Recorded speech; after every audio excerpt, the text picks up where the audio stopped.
thumbnails down. Enough of that nonsense. Yeah. I really want to do a skit like this with Pikachu and another person with a Pokeball trying to get Pikachu to come back, and Pikachu's just not giving a damn, smoking a cigar. I'm like, no, I'm not going back in there. You know how much that smells? Well, and then you have the person just throw the ball at your head. And yeah. You could just turn it like Pikachu just beating the crap out of the person, just like with fists and yellow coming at him. Exactly. And then just have a fake lightning bolt in there and just it's basically their adult version. Yeah, exactly. After you get hit in the head with the Pokeball that doesn't capture you, you just chase after him. You come out with knives. And murderous Pikachu. Oh, that'd be great. Oh, I'd watch that. I would be entertained for several minutes for that.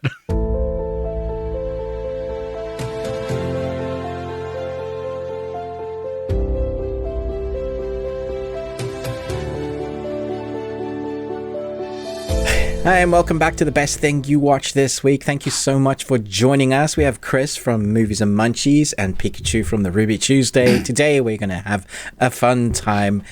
Not necessarily with the best thing we watch, which we're going to try and find some things that we thought were best things, because it was pretty tricky week, actually. Yeah, this week sucked. Surprising, because I didn't expect it. After what we were talking about last week, I thought, yeah, we're going to be fine. So in the audio exclusive content bit where we talk about the not so best things we watch, we'll probably have some stuff to talk about there. We're also going to be talking about what, Chris, for our review that we haven't done for a while?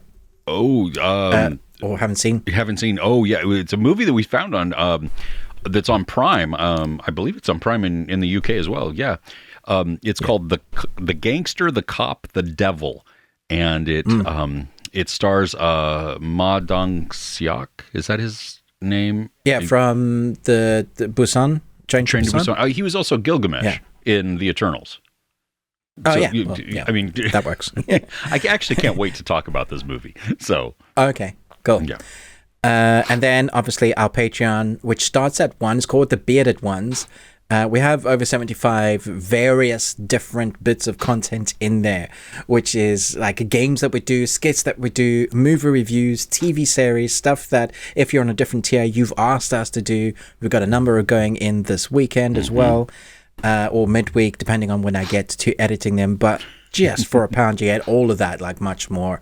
And we have a lot of fun there. We're busy chatting with each other in like a private little chat group that you can do on Patreon now. So if you've got £1 to spare and you want to kind of join us for all things entertainment, when it comes to entertainment, movies, news, all of that, books, even skits, all of that, then please support us that way. We'd love to see you join us there for that extra bit. It's stuff that we want to talk about that we don't always get to do on this. But every week we start with a movie quiz. A quiz? A quote. Is that a posh version of a quiz? A quiz. A movie quiz. Dude, you have just come up with a new word. I love it. Quiz. Who was the quiz? You need to, like when you're drinking tea and you're having a movie and you're royal, I don't know no gang signs. It's not gang signs. When you're drinking a cup of tea, you have to have your pinky finger up. Sure. Yes. Okay. Pinky finger up. There you go. Yeah. There you go. Okay. I don't know what you were doing beforehand, though. You were doing all kinds of some. Yeah. I was doing ninjutsu. Is that what it is? I don't know. If that is something that's offensive in sign language. In your language, because that's like, 7 or 8 in American Sign Language. But we apologize. No, I'm not apologizing. I'm apologizing. You just tell me what it is so I can learn it. If it is offensive, yes, please do tell us. If we're calling you something, we intended not to do that. Yeah. Got to get my ears out. There we go. Before we dive in, I want to do a shameless plug, if I may. Well, I'm going to anyway. So, okay. My daughter, who you've met, she just started a YouTube channel, and so what's the content? She is like a lot of most of our family, like you, also avid reader, just voracious. I mean, her and my wife both just like gobble books up like nobody's business. Son also does that and everything. But so she has just started, and so it's mainly like her monthly reads. She'll review books, also like her TBR lists, stuff like that. She just did a 24-hour reading challenge, which is not 24 hours consecutively, but it was reading for 24 hours. And she was like, "Gosh, I shouldn't have done that," which I thought was funny because she was. What's it called? Well, it's her name, Hope Joyce. But if you search that, good Lord. You're going to come That's up. Not what comes up. You're going to come up with all kinds of religious weirdness. We'll link it in the description below. But if you're into books, if you're into reading, something like that, lifestyle, she's cute and bubbly, and she's just awesome. And so, just check out her channel, and if so, if you like it, give us a subscribe, and at least give her some likes and stuff like that too. That would be outstanding. Okay. Cool. Movie quote quiz. Yes? Yeah. Cool. The Bunny Dojo got 2 out of 3. Chris Retzlaff was the only one this week that was able to get all 3 of them. Okay. The answers: Maverick, Contact, and The Silence of the Lambs. Maverick, Contact, and The Silence of the Lambs. Yes. So Jodie Foster. Yes. Was she in Maverick? With Mel Gibson? Not Top right. Gun. My brain was like, I don't remember that at all. That must have been a deleted scene. Yeah, what? Someone that got cast out. Yeah, exactly. Yes. No. Okay. This week, another theme. You ready? Mm-hmm. Okay. A Force Recon Marine Scout Sniper disarmed me 3 weeks out of the academy. If anything, I feel lucky to be alive. Okay. Number 2. Mm-hmm. Oh, wow. Did everybody hear that? Mark just discovered dirt. Okay. Number 3. But I got the van. Wow. Okay. I think the first 2 might trigger something, but I think the third one will probably be for a lot of people. But let us know. Give us the answers. No? I think this is a fireable week. Let me know in the comments, guys. Is this the week that Chris gets fired? I think this might be. This is a little too hard for that's Ruben. Enough already, man. Okay, my brain is like, no, F you, man. Well, okay, before you get to your question, yes. Last week you did a very entertaining musical quiz where you hummed kind of some things. You mean kind of? It was perfectly in tune. They were flawless. I mean, like, you had perfect pitch the entire way, and I applaud you. Yeah. Yes, exactly. Yes. Nobody got all of them, did they? Nobody. Oh, dang it. But a couple did get close. 7, I think, was the highest. Nice. Which is close. What are the answers, though, for all of us? All right. So, number 1, which everybody should get, is Jaws. which is Jaws. Mm-hmm. Yep. Number 2, which is Terminator. Boom. Yeah, I didn't get that one. Okay. Airwolf for 3. Mm-hmm. There you go. Yeah. The A-Team for number 4. Bum, bum, bum, bum, bum, bum. Boom, boom. Okay. Number 5 is MacGyver. That's tripped up a lot of people. Oh, yeah. See, I don't think I got MacGyver either. Dun, dun, dun, dun, dun, dun, dun, dun, dun, dun, dun. See, yeah, I thought that was, in my head, that was Quantum Leap. That's what I thought it was. Okay. I think someone else also said that there are similar tone states of the Quantum Leap theme. Well, I mean, it's similar-ish era. Number 6 was Gummy Bears. Gummy bears bouncing here and there and everywhere. Yeah, but I didn't use words, though. Yeah, I had to go. Boom, boom, boom, boom, I'm going to do the whole thing now. You guys ready? No, I'm joking. Number 7 was X-Men, the 80s animated, well, the only good one, really. I didn't get that at all because I never watched. You never watched? No. Wow. I feel sorry for you. You actually missed out, Chris. Well, so you applaud me? Is that what that was? No, it's catching a bug. No. Yeah. Okay. Go for it. I didn't watch it. Yeah, so that was X-Men. Yeah, that's fine. Number 8 was DuckTales. Woohoo! Yep. That's how that goes. Number 9 was Jurassic Park. Yeah. Exactly. And number 10 was E.T. Oh, see, I know it, but I can't, but it's... That's why I had to go and look that one up, because I know it. Like when you hear it, you know it. Like when I hear it. Even now, I'm struggling to think of... I was waiting. I was like, are you going to do it? And because my mind immediately, because I'm stuck on Jurassic Park. Yeah. I want to go do. Because to be fair, a lot of his theme tunes are very similar. They are. Yeah. Yeah. Yeah. Anyway, so well done to everybody that got close. You don't get to make me review anything else because you didn't get all 10.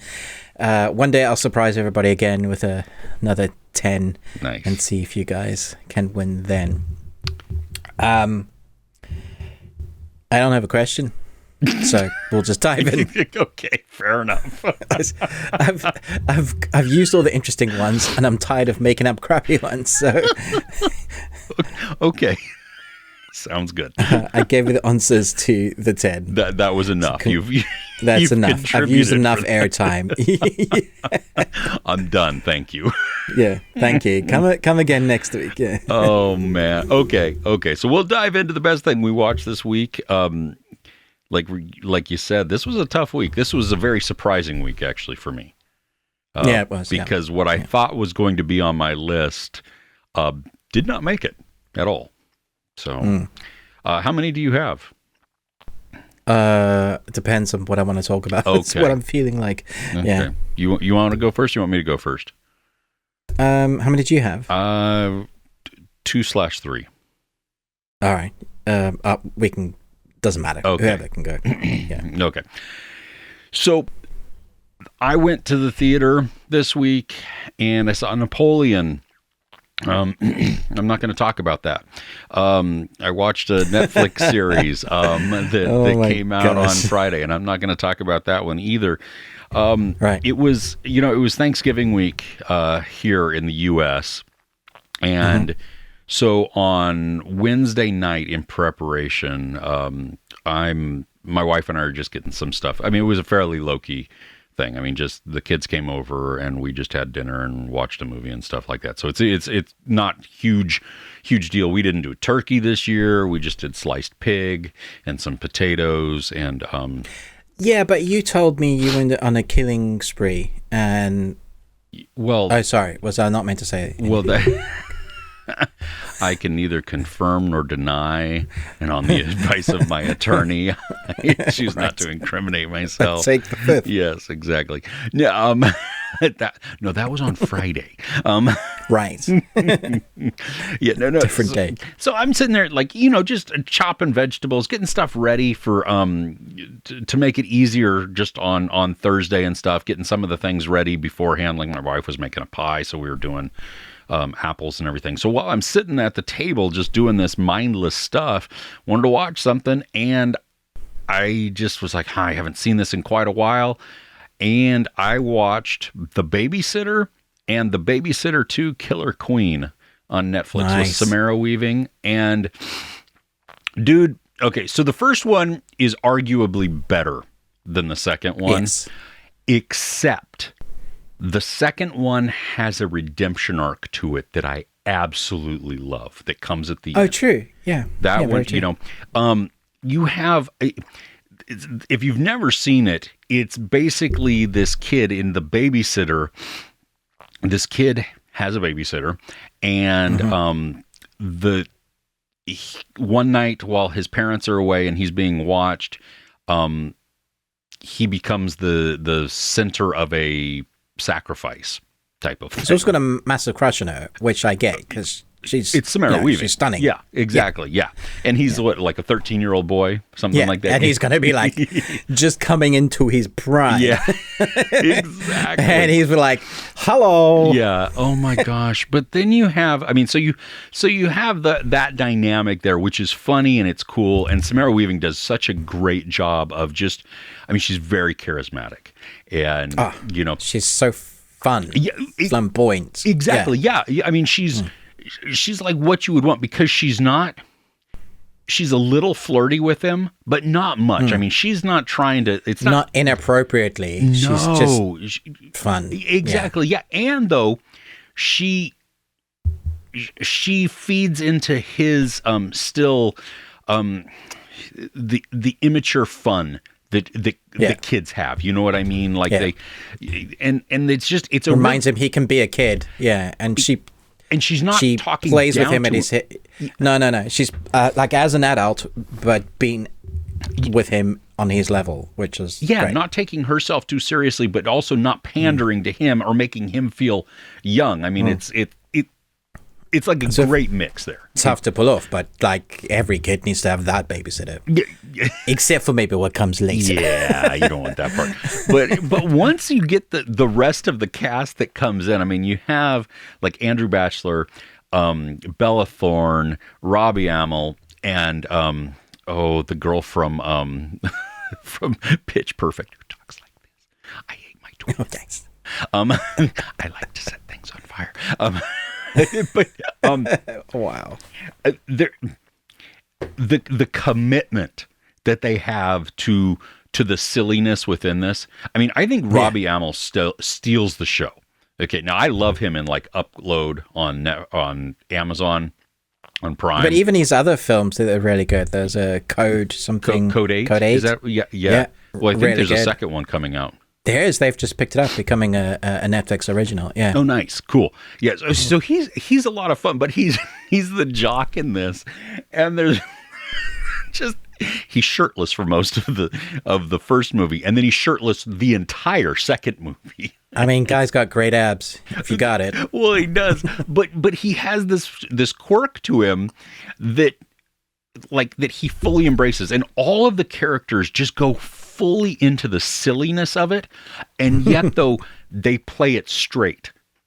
So I mean, it makes it very humorous. I'm not sure you always laugh out loud, but it's I laughed a few times at the ridiculousness of it. It's that juxtaposition of people are getting killed seriously dark ways, but how it's happening is hilarious. It's like Home Alone a little bit. With totally the darker is, tone, right? Yeah. Yeah. So I watched both of those back to back, which was really nice. It had been a long time since I'd seen the first one, and I hadn't seen the second one since it came out. So a couple years, 2 or 3 years at least. And I had forgotten that Jenna Ortega is in number 2. And so have I. Yeah, well, see, cool. There you go. Yeah, and it's just the whole thing is a lot of fun. It's very, it's tongue in cheek. It's easy humor, and it's easy watching. If you don't like supernatural or spiritual type things, like if you did not like the end of Ready or Not, don't watch these movies because you won't like this movie either. I love it because of that bit. Dude, I think it makes it because they're really embracing it. Like, nonsense. Yeah, and again, Samara Weaving just crushing it in a role. So, anyway, those are still both on Netflix right now. I saw a rumor like that maybe a third one could be coming out. I'm not really sure how that happens because it I don't know why. As long as they get Samara Weaving back and the kid back, because you've established something now, you kind of have to. Yeah. So I don't know. It would almost be a reboot or a different story in the universe. Yeah. With the MacGuffin thing that they used. Yeah. Yeah, and I think the two movies are great. Just leave it at the duo and call it good. So, yeah. All right. Nice. All right. What'd you watch? So coming off the back of a songbird of bards and snakes and monkeys and toes. We watched all 4 of the Hunger Game movies. Now, my wife hasn't seen the prequel, but she has read the book. Oh, okay. So I was talking to her about the movie, and we were like, oh, why don't we watch... Yeah, because we both haven't seen them for a while. And now that we have this whole history and origin, which, in my opinion, was a really good film. I really enjoyed it. I did too, yeah. Yeah. We wanted to see how much they hold up. Now, going into this, my opinion was always that 1 and 2 are good, 2's the best out of all of them, and 3 and 4 weren't that good because 3 and 4 were split into 2. I have to say, 3 and 4 grew on me massively in this watch. Okay. And I think it does help. This prequel helps a lot to establish, because you have this weight of everything that's come before now, it really helps to establish the world that we're living in. Because you have all of that knowledge of how they got there, why President Snow is like that. All that kind of history really helps to help you see the characters. Even some of the other characters where you thought were maybe good but not quite. You know, the host in the Hunger Games, who's like seemingly alive. Yeah, Stanley Tucci. I always thought that he wasn't a bad guy, but having seen the prequel and now watching these, no, he totally is. And so having that history now changes the outlook of how the films actually work. Because he's a big part of the other films. Yeah. So 3 and 4, each one builds up in intenseness and darker tones. Even though the first one was like horrific, like I still get choked up at when they're in the Hunger Games and the little girl, what's her name? Rue. I still get choked up at the whole Rue moment, but that really helps build in your like revenge sort of moment. Like we're gonna take you guys, and what's hard about that is that you can't take down anybody else that you're fighting because they're all innocent as well. Yeah. So it's horrific when you think about it. But when you get to the 3rd and 4th part, especially that 4th part, it's so much darker, especially because of the Peter storyline of what the Capitol have put Peter through. They've reconditioned him to every time he sees the woman that he loves to try and kill her because like it's her fault that everything's gone wrong. Just complete conditioning. So they're trying to rework his brain to break that conditioning, but I mean it's just what they put him through is horrific. So then they get to that 3rd and 4th part, which is the Hunger Games, again, when you think about it, but on a much larger scale. They're using the city with all the game makers' horrific traps to take out all these innocent people who are trying to basically, it's a big revolution. And I was just like, yeah, this is actually very good. When I finished the 4th one, I was like, now watching these 5 together is going to be a real treat. Like a thing, watching the Harry Potter 8 films or the Lord of the Rings, Return of the King, these 5 that's actually going to work for us as maybe we'll cycle the 3 because that's every 3 years watch Lord of the Rings, every 3 years watch the Harry Potters. You can do one by one. I was surprised by how well these held up, and the casting choices for these characters. I think for the most part, almost all of them were great. Katniss Everdeen obviously is Jennifer, and she was still fantastic in those roles. There were a few parts that still make me laugh. That I think had they had a bit more time and some of the bits of the way they showed the story, we would have been a little bit more emotionally engaged. But there's just little nitpicks. But like as a whole story now, I think it's, as a YA transformed from books to this, is one of the better transformations we've had.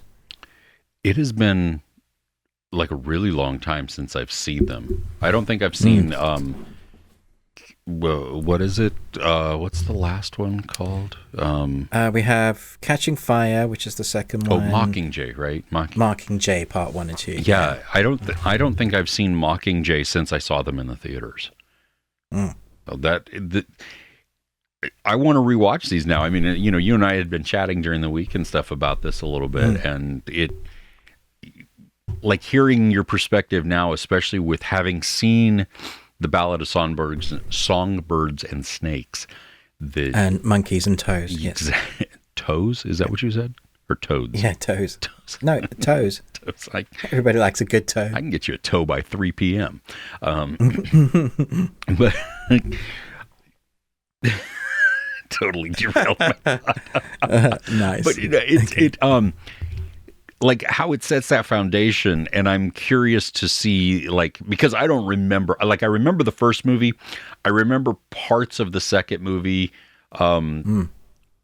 I think I remember like the whole, because is that where they have like the dome and stuff in Catching Fire, where there's in the cable that they take, there's like the island in the middle, and Catching Fire is number 2.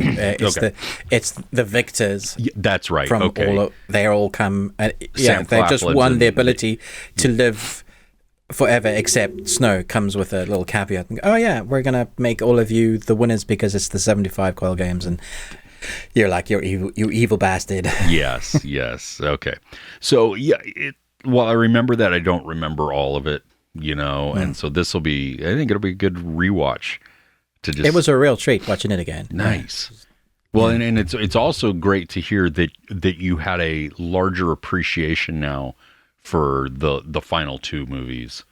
Yeah, I honestly don't know where they sit in my perception. My perception has completely changed of the third and fourth one. Nice. Because of what they bring to the story, the completion, the satisfaction of the end. I was brimming with big smile.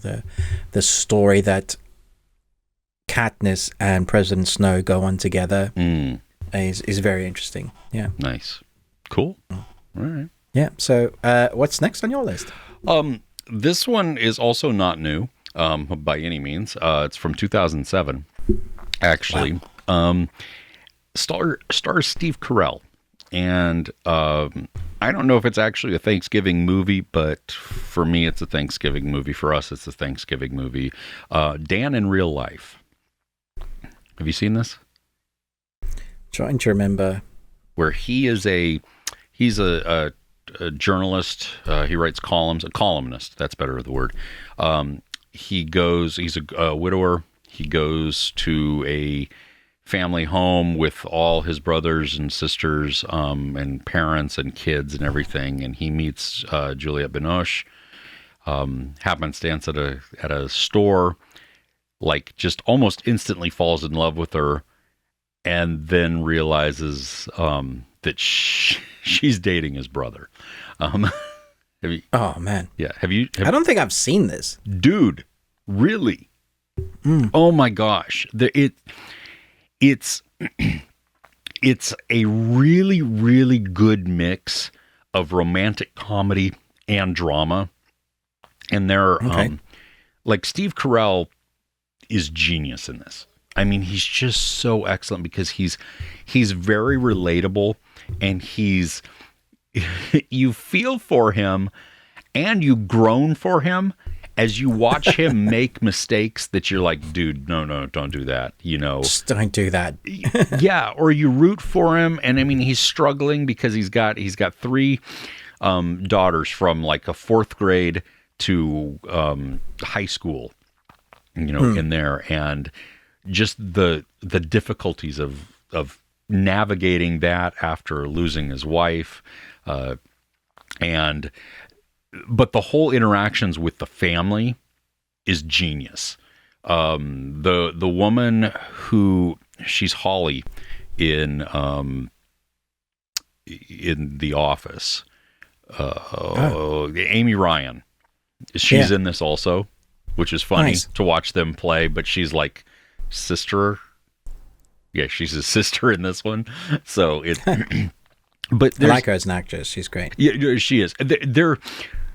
There's a lot of quotable little things within the movie, but it has this general sweetness to it, but also takes you on this emotional journey where I don't know if you feel conflicted at what he's feeling or the relationship that kind of grows and kind of doesn't, but like you know what's right and what should happen between the two, and yet if that happens, that means somebody else gets really hurt, and it potentially damages another relationship, and so then you have to balance how do you root for, who do you root for, amidst this very real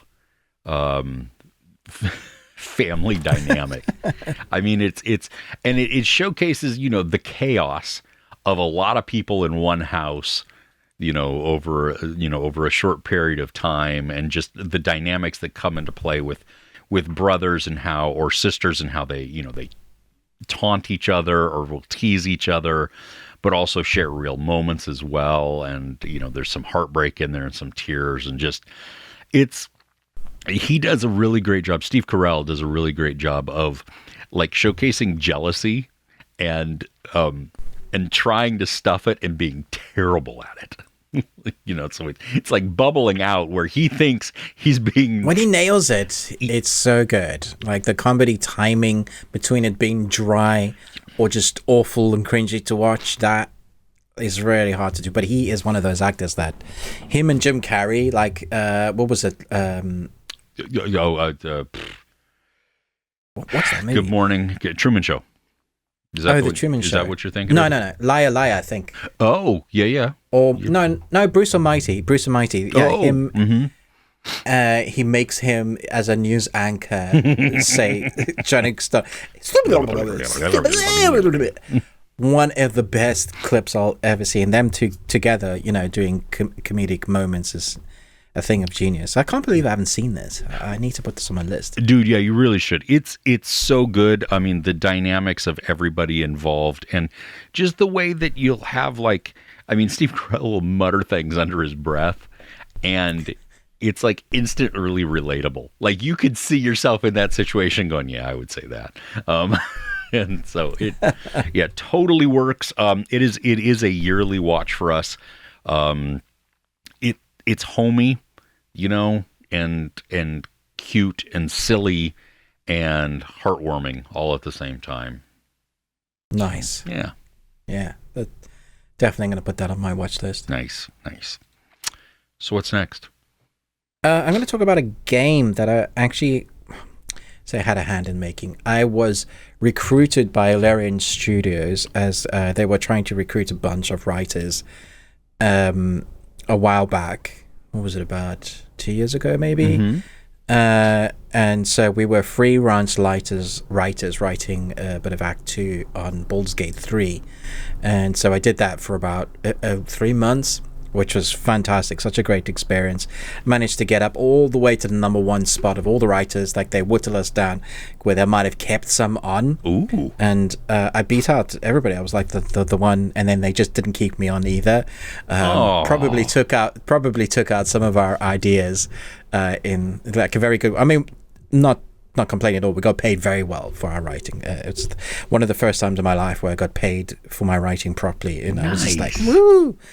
And working for them, knowing what's out there, was such a great experience. Like, as a company, they're good, and they know what they're doing creatively. So, talking about Baldur's Gate, this week I've been not wanting to do much of anything because I accidentally started playing Baldur's Gate. It's like, what game am I going to play? I haven't even finished Spider-Man 2, and I found myself being drawn in massively to the story. But I'm so surprised at the nuance of the many differences of things that can happen. Like when you talk about it's choose your own adventure, it really, really is. From every character with different aspects. So like you have a number of races that you can choose from, and I chose to be like the dragon. So you have your different aspects of things, your background, you build. Like we've played D&D, so you know how you build a character.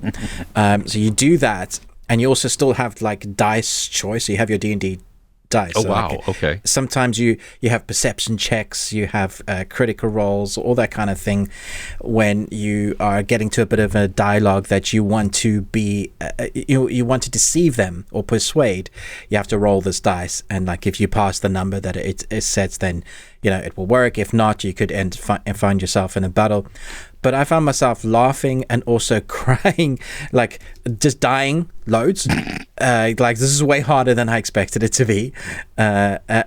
When you go exploring, you can find places in the strangest of places. Like I found myself in the Underdark recently, and I was just like, "What? How did I even get here?" And then realizing that I'm way underleveled for the characters that I'm trying to take on, when a Minotaur's rushing at me and my health says 36 and he says 89, and like I'm done. I'm dying here. But also the creative ways you can take out. I was fighting a boss, one of the bosses, for ages, dying and dying, looking up on Reddit, like saying, is there a way? Like, I know I'm strong enough to fight, but this person that I was fighting was a drow, and they like knocked me out with one spell, and then all of the minions were killing me because she froze me. I was just, how do I beat this person? Like, no matter what I did, a simple thing for me that worked was getting her to follow me on the bridge, and then break the bridge, and she falls down into the abyss. Like, just really creative thinking.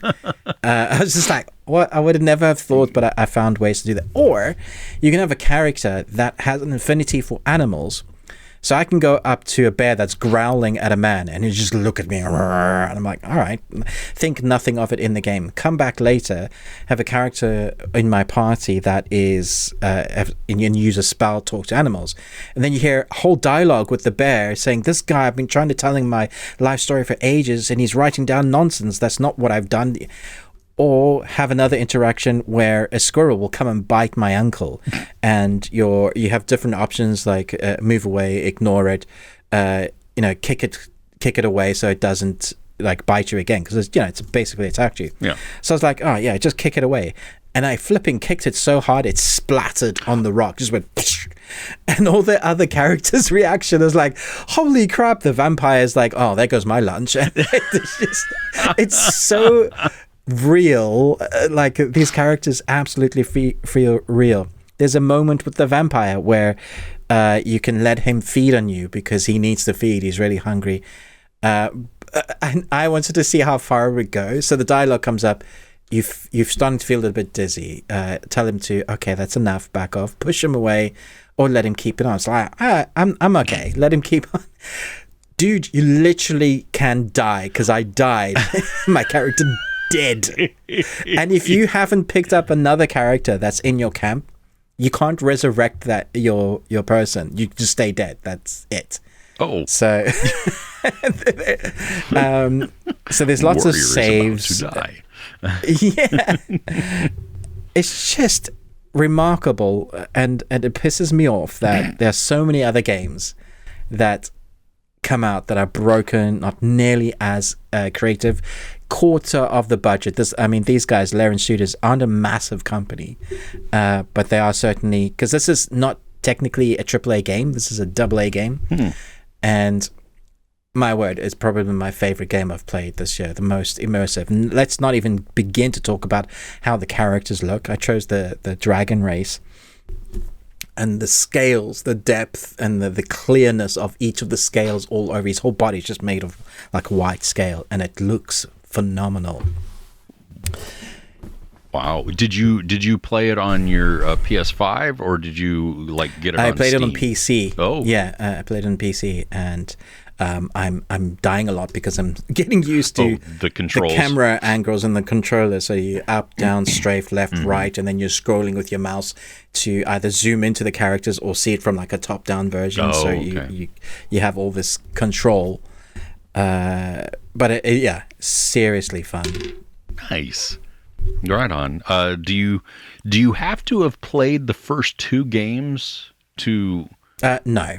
Okay, they're kind of like are they standalone adventure type things, and this is just? I think they're in the world. Like okay. There's other in the D&D world. Like there's lots of mentions. Like I literally fought a werebear, which I thought was hilarious because we just saw it in the D&D movie. Yeah. I was like, dude, that's so cool. Like so much.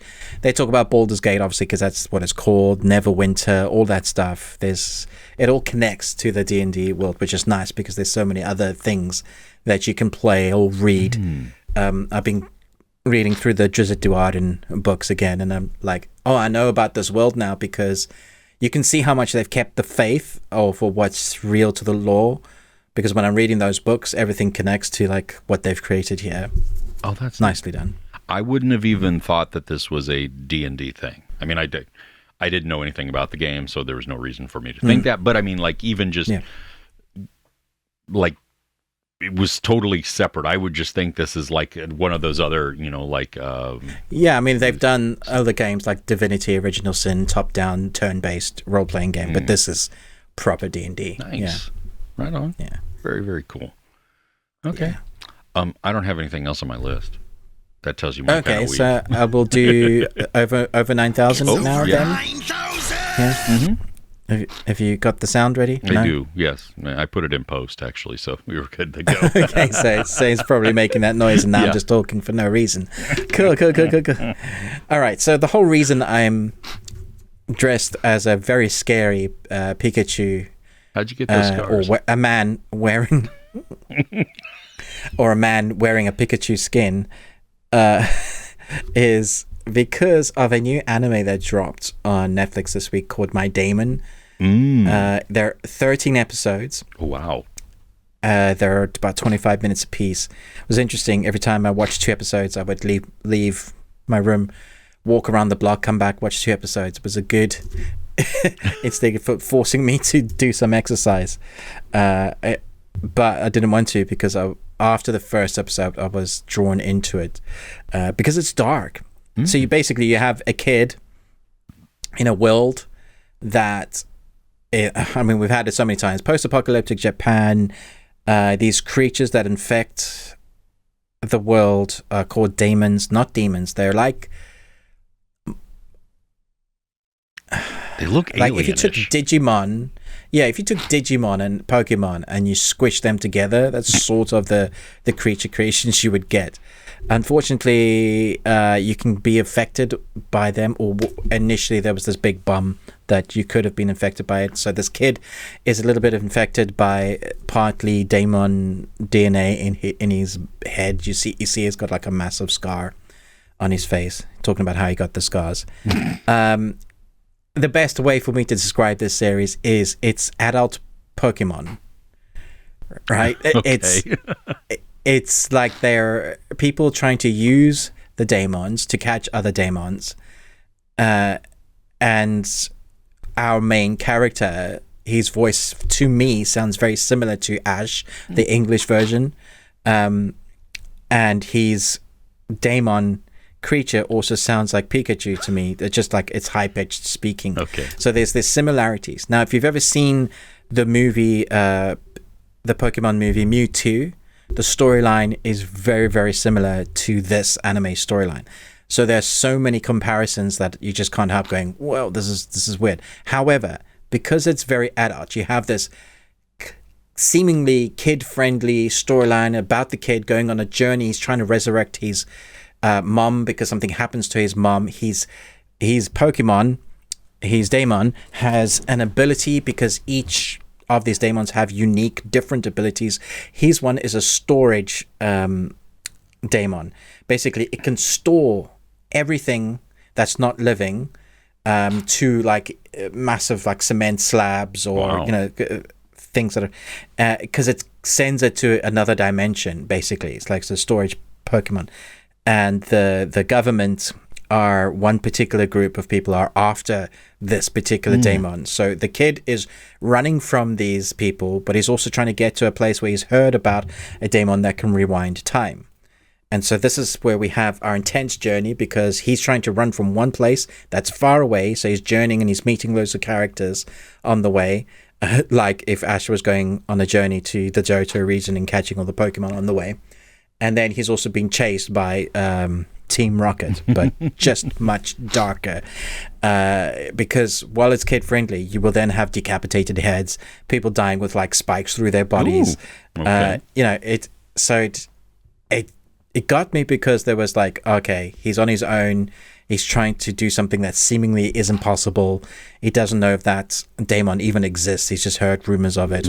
He can't come to terms with the fact that his mom is dead, or the fact that everybody else sees Daemons as evil. He's literally, he seems like the only person on the planet Earth that sees Daemons as creatures that need to share equal space with people on Earth. And the rest of everybody just sees them as like things that need to be put down or controlled. And he has an affinity to them. They seem to understand them. He understands them emotionally. So he knows how to help them. So that makes it for it an interesting dynamic. The animation style is like this weird amalgamation of 3D with hand-painted background drawings. That's what it seems like. So it seems like it's real, but then when you have the action, you can spin the camera around and slow it down so that it makes, like, it puts you right in there. So you get to see, all the sides of a hand or an arm, rather than, so you'll have the background like that, just, look kind of painted or drawn. Sure. And then you'll be able to see the characters in front doing that 3D, which works wonders in this. I think there's going to be a second season by the looks of what they're setting up, but there is also a complete story for this one. So if it doesn't get picked up, it will be fine where it ended. I think people are going to take one look at this, even watch the first episode maybe and go, nah, this is not into me. This is not my thing. Looks like maybe just too rubbish, too predictable. It is very predictable, but as you get into it, you'll be surprised how much you actually really like some of the characters, or are rooting for the kid to survive, because he's definitely the underdog. Nice. Did you watch sub or dub? I watched both, actually. I watched the first episode in subtitled, thought it was great. Switched over while I was having my lunch, so I didn't have to read, just watch, eating the food, went back, and I kind of switched over just to get a taste. I think they're both excellent. Okay. I don't think if you prefer English, you'll be fine. Like, there's no issues. Oh, well, I always prefer the original because that's what I'm used to now. Sure. Yeah. Okay. Cool. Do you have other animes? No, that's all my that's anime. That's everything. That's everything. That's everything. That type of week this week. Okay. Yeah, I know. It was a weird week. Well, thank you for joining us. Don't forget, on our audio extended version that you can get on pretty much any podcasting platform that you might listen to or access, we are going to be talking about a movie that we both watched for the first time called The Gangster, the Cop, the Devil. We're also going to hit upon the thing that did not make our list, whether that was the worst thing we watched or just something that wasn't outstanding. We will hit upon entertainment news, as well as some of the things that are coming up in the next week. There is a lot coming out this next week. Some I'm really looking forward to, some that are just kind of there, but you know what? You may find them to be very intriguing. So stay tuned for that. Ruben had mentioned we have a Patreon opportunity, patreon.com/thebeardedones. £1 gets you in there to access all of the video content. I mean, that's like 75 videos worth of silliness and stories, and we a drinking game, a drunk review, because that just happened right after it. And so many just in-depth reviews, or more so discussions, I think, where we just dive into, something that we've watched, whether that comes from one of our tiers that, the patrons there get the opportunity to ask us and request us to watch something, to just things that we've decided to talk about, watch, whatever that is. So you can head over there, patreon.com/thebeardedones. There are a couple that are outside the paywall even, so you can get just an idea of what there is there. Also, on Patreon, for all of the patrons, the full video version of this, so the part that you're watching now and the audio with video is on there. Did that make sense? Yeah. I don't know if it makes sense, but Yeah. it's there for you. Since you're on YouTube, do all the YouTubey things. Like, share, subscribe. Ruben with the Ruby Tuesday. Me, Chris, Movies and Munchies. I think that's it. Yeah? Pika! All right. We'll see you next week. Take care.